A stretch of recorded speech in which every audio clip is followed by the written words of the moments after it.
Dari panasnya debu konstruksi di Riyadh hingga hangatnya pelukan takdir yang tak terduga, inilah kisah seorang pemuda Aceh yang jujur, gigih, dan tak pernah mengira bahwa takdir akan mempertemukannya dengan cinta di tempat yang paling asing. Jangan lewatkan kisah menggetarkan hati ini. Kisah cinta tak terduga antara TKI dan janda Arab yang penuh liku dan rasa. Subscribe sekarang dan aktifkan lonceng notifikasi untuk episode selanjutnya yang lebih menguras air mata dan bikin jantung deg-degan. Karena kadang, cinta sejati justru datang dari tempat yang paling tidak kita duga. Di sebuah desa kecil di pedalaman Aceh Besar, hidup seorang pemuda bernama Hasan. Usianya baru menginjak 25 tahun, namun garis keras kehidupan telah membentuknya menjadi pribadi yang dewasa sebelum waktunya.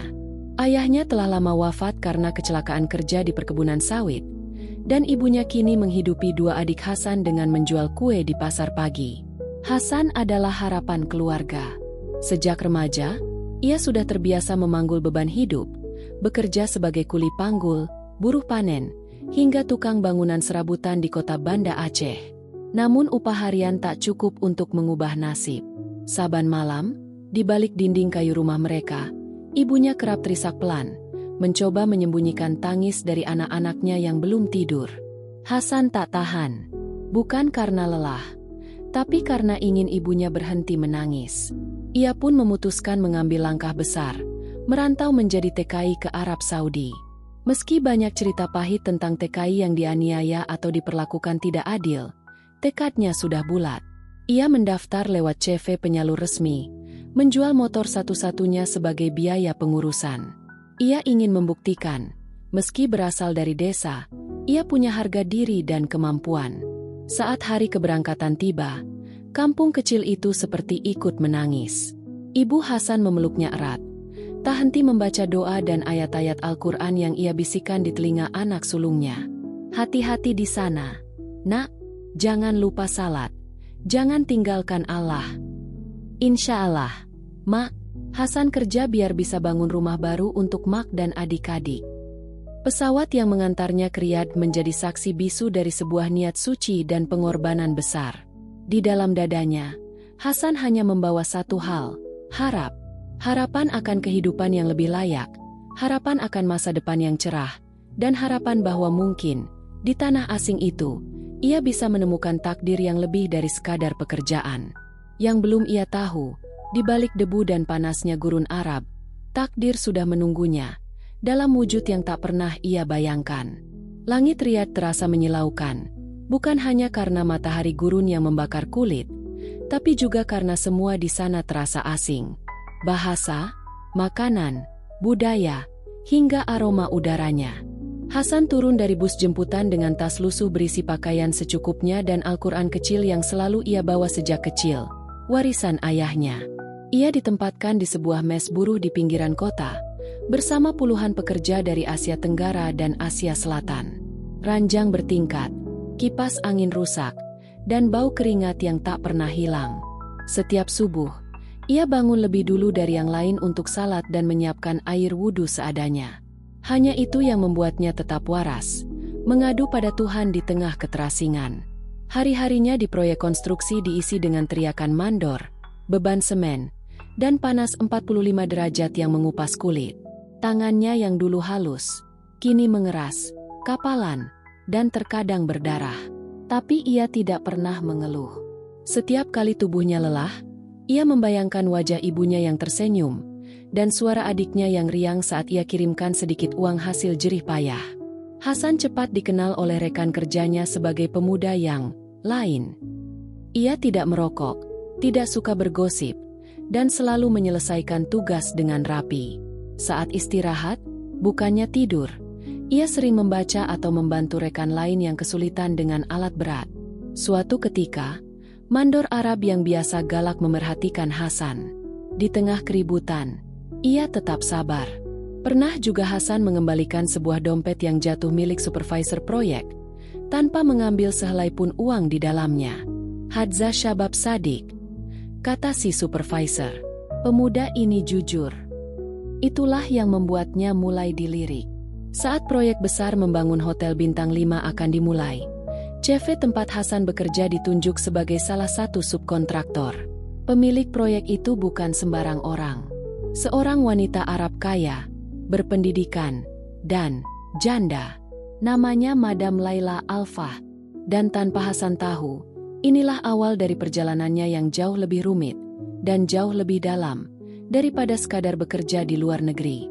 Ia datang untuk mencari uang, tapi di tengah debu dan semen, ia akan menemukan sesuatu yang jauh lebih berharga. Hari itu, Mentari Riyadh masih menyengat seperti biasa. Hasan dan rekan-rekannya sedang bekerja di proyek baru, pembangunan hotel mewah bertingkat yang kabarnya akan menjadi salah satu ikon baru kota. Rancangan bangunannya futuristik namun elegan, dan yang lebih menarik perhatian para pekerja adalah pemilik proyeknya, seorang wanita Arab yang kaya raya, masih muda untuk seorang janda, dan disebut-sebut sangat cantik. Madam Laila Al-Fahd, wanita berusia 40 tahun, mewarisi kekayaan dari almarhum suaminya, seorang pengusaha properti besar yang meninggal akibat serangan jantung 3 tahun lalu. Sejak saat itu, Laila memimpin semua bisnisnya sendiri. Di balik kelembutan penampilannya, ia dikenal tajam, terorganisir, dan tegas. Banyak pria Arab segan padanya, tapi juga diam-diam mengaguminya. Hasan pertama kali melihatnya bukan dalam momen formal. Ia sedang memanggul kantong semen ketika dari sudut matanya ia melihat seekor kucing Persia putih terjebak di bawah alat berat yang hendak diaktifkan. Tanpa pikir panjang, ia meletakkan beban, berlari, dan mengangkat kucing itu dengan hati-hati, menyelamatkannya dari celaka. "Hati-hati, itu milik Madam Laila," teriak seseorang. Hasan menoleh, dan di sanalah dia. Seorang wanita anggun dengan abaya hitam elegan dan kacamata hitam, menatap langsung padanya. Laila mendekat, melepas kacamatanya, dan melihat Hasan sambil menggendong kucing kesayangannya. "Anta Ankastaha, kau yang menyelamatkannya?" Hasan tersenyum gugup. "Naam, alhamdulillah." Seketika, ada ketertarikan aneh di mata Laila. Bukan romansa, tapi rasa penasaran. Siapa pemuda yang rela meninggalkan pekerjaannya demi seekor kucing? Dan mengapa ada ketulusan yang begitu murni dari sorot matanya? Keesokan harinya, Laila meminta daftar nama semua pekerja. Ia ingin tahu siapa Hasan. Ia ingin berbicara langsung dengannya. Dan ketika mereka bertemu kembali secara resmi di kantor lapangan, Laila mengajukan pertanyaan yang membuat supervisor tercengang. "Apa bisa aku bicara sendiri dengannya?" "Hanya berdua." Hasan duduk gugup, tapi tetap tenang.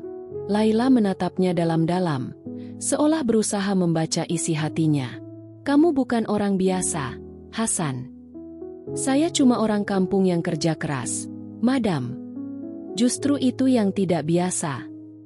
Hari itu, benih pertama dari hubungan mereka mulai tumbuh, bukan dari rayuan, bukan dari niat tersembunyi, melainkan dari rasa hormat dan kekaguman.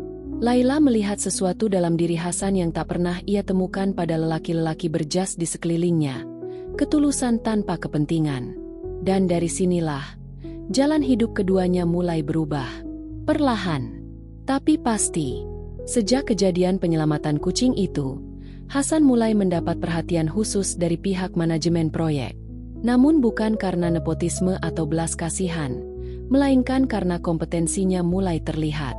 Ia sering diberi tanggung jawab tambahan, seperti mengecek ulang alat-alat berat, mengawasi kebersihan, bahkan membantu menerjemahkan komunikasi antara rekan TKI dan pengawas Arab karena Hasan perlahan mulai fasih berbahasa Arab. Tak lama kemudian, sebuah undangan datang dari atas. Madam Laila mengundangnya makan malam di rumah pribadinya. Bukan sekadar jamuan, tapi pertemuan informal yang akan mengubah hidupnya. Hasan datang dengan pakaian rapi seadanya. Ia sempat ragu. Kenapa seorang pemilik proyek mengundang buruh bangunan ke rumah mewahnya? Tapi nalurinya berkata ini bukan jebakan, bukan pamer kuasa. Laila menyambutnya sendiri, tanpa pelayan, hanya mengenakan gaun sederhana warna biru muda dan kerudung tipis yang menambah keanggunannya. "Silakan duduk, Hasan. Maaf rumah saya besar tapi jarang ada tamu," katanya pelan. Hasan menjawab gugup. "Terima kasih sudah menerima saya, Madam." Malam itu mereka makan bersama. Laila tak banyak bertanya soal pekerjaan. Ia justru ingin tahu siapa Hasan. Tentang ibunya, tentang Aceh, tentang bagaimana hidup tanpa ayah sejak kecil. Hasan bercerita, perlahan, tanpa dibuat-buat. Wajah Laila berkaca-kaca mendengarnya. Kau tahu, Hasan, anak sematawayangku meninggal 3 tahun lalu. Usianya hampir seperti kamu. Suamiku pun menyusul setahun kemudian. Sunyi menyelimuti ruangan. Hanya suara denting sendok dan napas yang berusaha ditenangkan. Kamu mengingatkanku pada anakku. Sopan, jujur, dan punya mata yang bersih. Hari-hari setelah itu, Laila semakin sering memanggil Hasan ke rumah. Kadang untuk makan, kadang untuk menemani belanja ke pasar, kadang hanya untuk bicara. Ia memperlakukannya seperti anak sendiri, bukan untuk menggantikan yang hilang, tapi untuk mengisi kekosongan yang tak bisa ditambal uang atau kekuasaan. Laila akhirnya memutuskan, ia akan mengangkat Hasan sebagai anak angkat secara hukum sipil Saudi. Hasan sempat menolak dengan halus. Saya hanya buruh, madam, saya tak pantas. Tapi Laila menatapnya lembut. Justru karena kamu rendah hati, kamu pantas.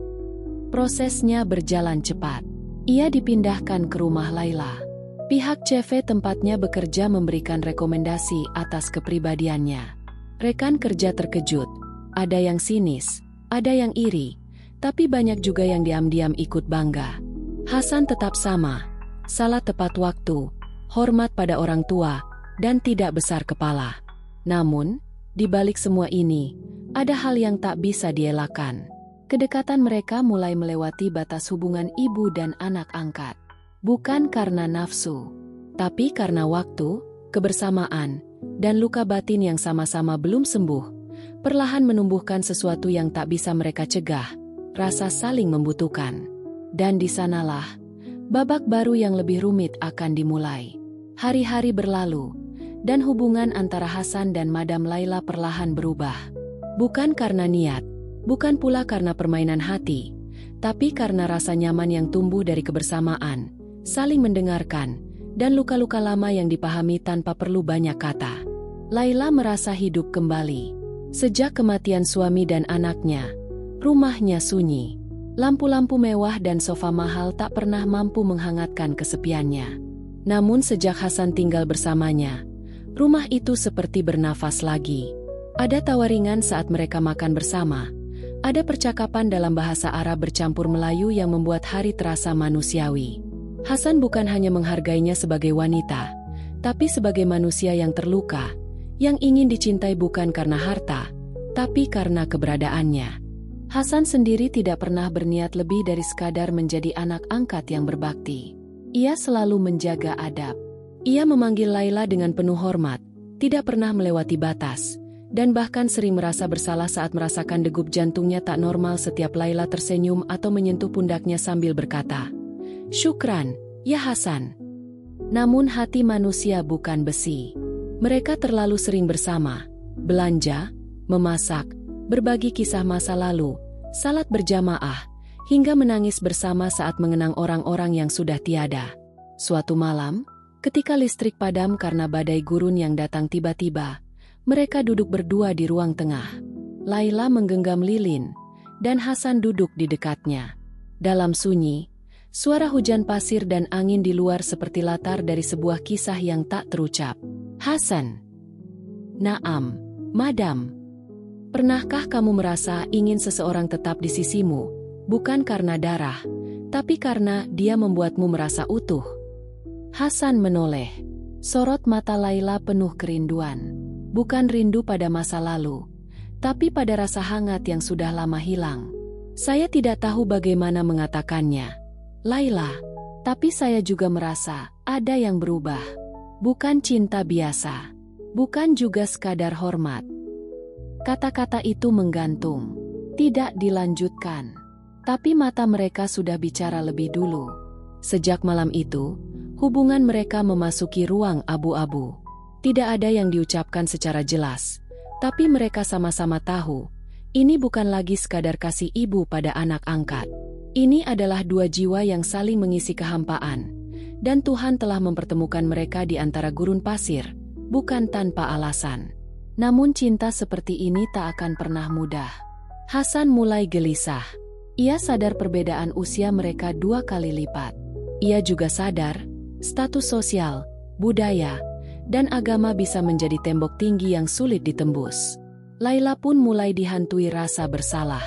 Ia takut dijuluki sebagai janda haus kasih, atau dituduh mempermainkan pemuda asing.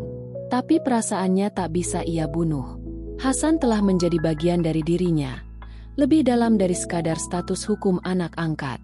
Dan dari sinilah, bukan hanya cinta yang mereka hadapi, tapi konflik batin dan ketakutan akan dunia yang takkan pernah sepenuhnya menerima kisah mereka. Riyadh memang luas, tapi gosip lebih cepat dari angin gurun. Hubungan antara Hasan dan Madam Laila yang awalnya hanya jadi bisik lirih mulai membesar seperti api yang menjilat sekam. Para pekerja proyek mulai memperbincangkan kedekatan mereka. Di belakang, di antara waktu istirahat, bahkan sampai terdengar oleh mandor dan supervisor. Itu anak TKI dari Indonesia. Kok bisa tinggal serumah dengan majikannya? Janda kaya, pemuda miskin, jangan-jangan ada sesuatu. Dunia memang sudah jungkir balik. Buruh jadi pangeran. Hasan tahu, ia bukan tuli. Ia mendengar semuanya. Kadang sepintas saat menyodorkan laporan kerja. Kadang terang-terangan lewat lelucon yang menusuk. Hasan, kapan undang kami ke pernikahanmu dengan Madam? Ia hanya tersenyum, pura-pura tidak peduli. Tapi dalam hatinya, badai bergemuruh. Ia bukan lelaki tak tahu malu. Ia tahu posisinya. Ia tahu betapa rapuh batas antara cinta dan fitnah. Madam Laila pun merasakan tekanan. Telepon dari keluarganya mulai masuk. Apa yang kamu lakukan, Laila? Kau janda bangsawan.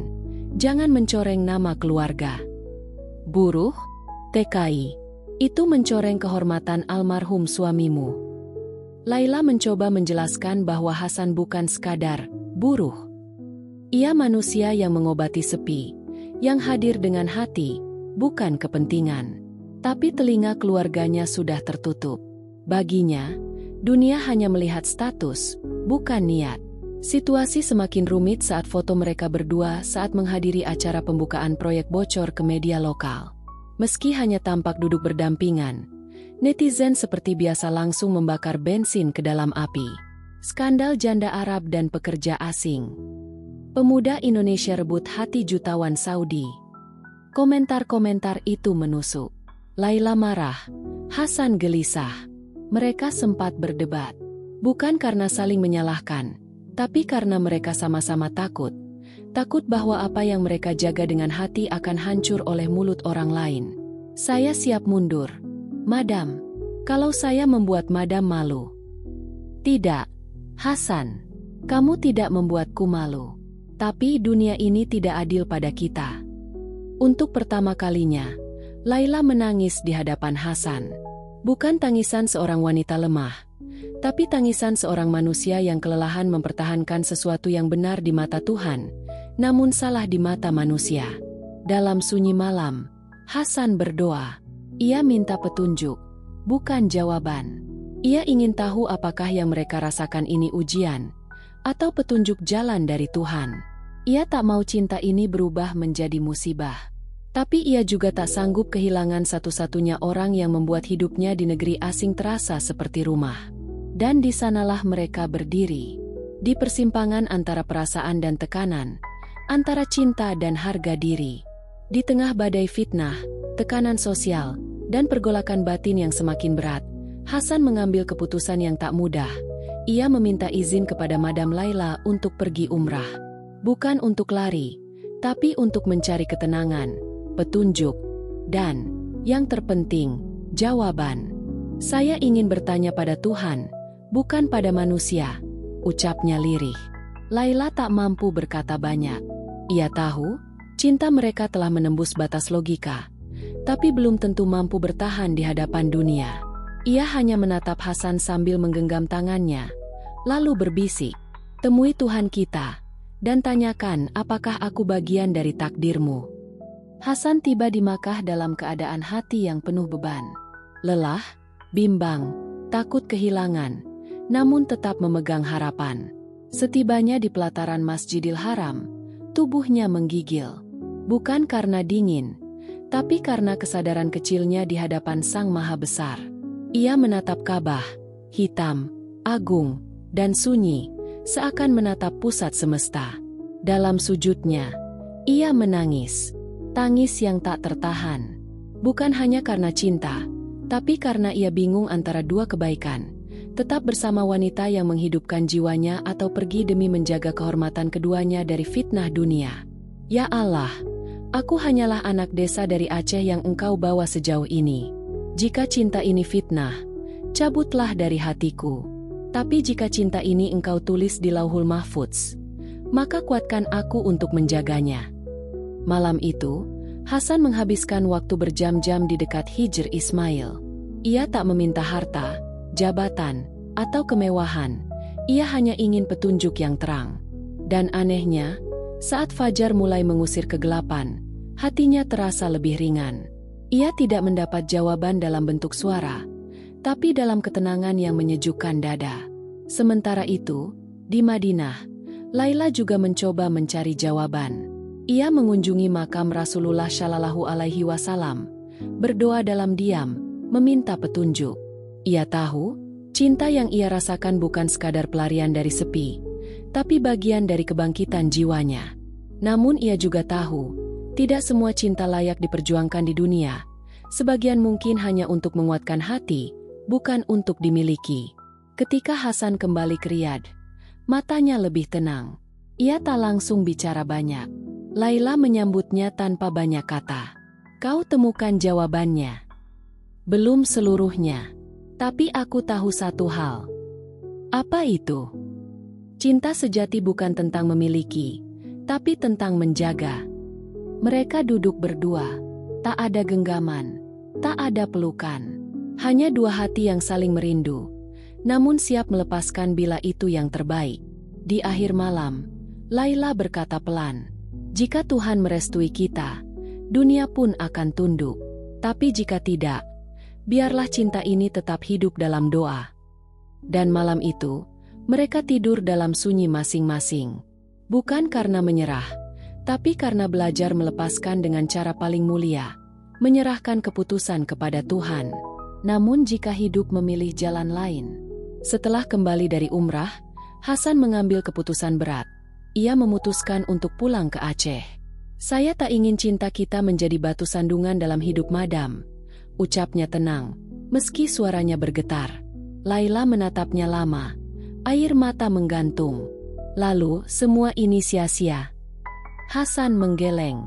Tidak, semua ini menyelamatkan kita dari kehancuran batin. Tapi mungkin, Tuhan hanya menitipkan rasa, bukan takdir.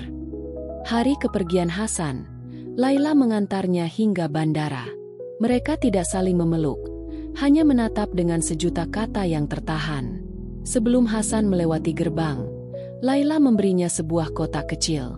Isinya, jam tangan milik almarhum suaminya dan selembar surat pendek. Untuk pria yang membuatku hidup kembali. Tahun-tahun berlalu, Hasan membangun usaha kecil di kampung halamannya. Ia membantu para pemuda belajar bahasa Arab, memberi motivasi, dan menulis kisah hidupnya. Tak pernah menikah, tapi wajah Laila tetap ada dalam tiap bait doanya. Laila pun menjalani hidup sendiri. Ia menua dengan anggun, aktif dalam kegiatan sosial. Di ruang bacanya, sebuah foto kecil Hasan diletakkan di antara buku dan Al-Quran. Mereka tak pernah bersatu dalam rumah, tapi selalu bersama dalam doa. Dan mungkin, di akhirat nanti, di tempat tanpa status dan prasangka, mereka akan bertemu kembali sebagai dua jiwa yang pernah saling mencintai dengan tulus. Cinta sejati bukan hanya tentang memiliki, tapi tentang merelakan, mendoakan, dan menjaga dari jauh, jika itu yang terbaik menurut Tuhan.